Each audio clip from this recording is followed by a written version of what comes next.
ഇന്ന് ഞാൻ പറയാൻ ആഗ്രഹിക്കുന്നത്, നമ്മളിപ്പോൾ റമദാൻ മാസമാണ്, എല്ലാവരും നോമ്പെടുക്കുന്ന ഒരു സമയമാണ്. യഥാർത്ഥത്തിൽ നമ്മൾ നോമ്പിന് ഏറ്റവും കൂടുതൽ പച്ചക്കറി, വെജിറ്റബിൾസ് ആണ്, അതുപോലെ പഴങ്ങളാണ് കൂടുതൽ കഴിക്കേണ്ടത്.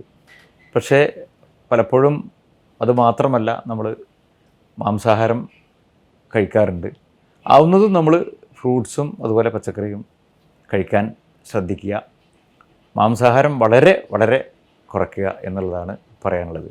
നമ്മൾ ഫ്രൂട്ട്സും അതുപോലെ പച്ചക്കറിയും കഴിക്കുമ്പോൾ ഒരുപാട് കാര്യങ്ങൾ ശ്രദ്ധിക്കാനുണ്ട്. കാരണം നമുക്കറിയാം, ഇന്ന് പച്ചക്കറിയും അതുപോലെ പഴങ്ങളും വരുന്നത് മിക്കവാറും അന്യ സംസ്ഥാനങ്ങളിൽ നിന്നാണ്. നമ്മുടെ സംസ്ഥാനത്തു നിന്നും വളരെ കുറഞ്ഞ തോതിൽ വരുന്നുണ്ട്. അതിലേറ്റവും നല്ലത് ജൈവ പച്ചക്കറിയാണ്. മറ്റു പച്ചക്കറികളിൽ വിഷാംശം അടങ്ങിയിട്ടുണ്ട്. അത് നമ്മൾ എല്ലാവരും ശ്രദ്ധിക്കേണ്ട ഒന്നാണ്.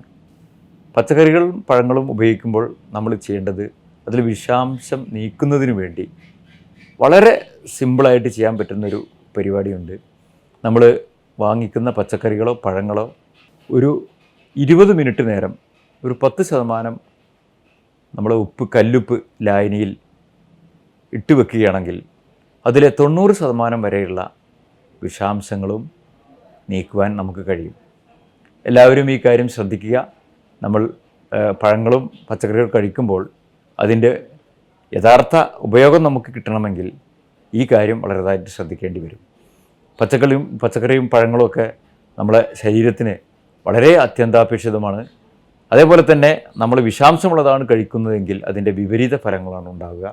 വളരെ സിമ്പിളായിട്ട് തന്നെ ഈ വിഷാംശം നമുക്ക് നീക്കം ചെയ്യാൻ കഴിയും. എല്ലാവരും ശ്രദ്ധിക്കുക.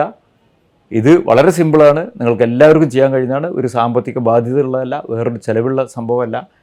ഈ നോമ്പിനെന്നല്ല, നമ്മൾ ജീവിതത്തിൽ എല്ലാ സമയത്തും ഇത് പ്രവർത്തിക്കാൻ ശ്രമിക്കുക.